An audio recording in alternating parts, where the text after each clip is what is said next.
මහිතන ඔගොලෝ ජනාධිපති අරමුදල ගැන යමක් දන්නව ඇති.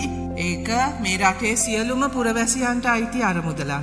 ඉස්සර එහෙම දැනුන් නැති වුණාට ඒක ඇත්තටම මේ රටේ ජනතාවට අයිති අරමුදලක් ලෙස දැනෙන්න වැඩ කටයුතු කරන්න අපේ ආණ්ඩුව විශේෂ උත්සාහයක් ගන්න. ඉස්සර මේ අරමුදලින් මුදල් ලබා ගැනීම සාමාන්‍ය පුරවැසියෙක්ට හරිම අමාරු වෙච්ච දෙයක්. යම් කිසි බලයක් තනතුරක් දරන අයට නම් පහසුවෙන් ඒකෙන් මුදල් ගන්න පුළුවන් වුණා.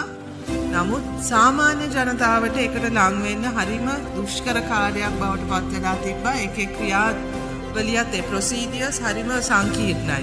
අපිට පුළුවන් වුණා මේක පහසු කරන්න. මේක දැන් සම්පූර්ණයෙන්ම ඔන්ලයින් ඇප්ලිකේෂන් දාන්න පුළුවන්. මේක තමන්ගේ ප්‍රාදේශීය ලේකම් කාර්යාලයට ගිහිල්ලා තමන්ගේ ඉල්ලීම් කරන්න පුළුවන් තැනකට අපි පත් කරලා තියෙන. එතකොට මේ කොළඹට ඇවිල්ලා රස්තියාදු වෙන්න තියෙන ඒක අපි බලක්වන්න අපිට පුළුවන්කම ලැබෙනවා. මේ සියල්ලම අපි කරන්නේ මේ ජනාධිපති අරමුදල කියන ඒ ජනතාවට අයිති අරමුදල ඔබට තවත් කිට්ටු කරන්න.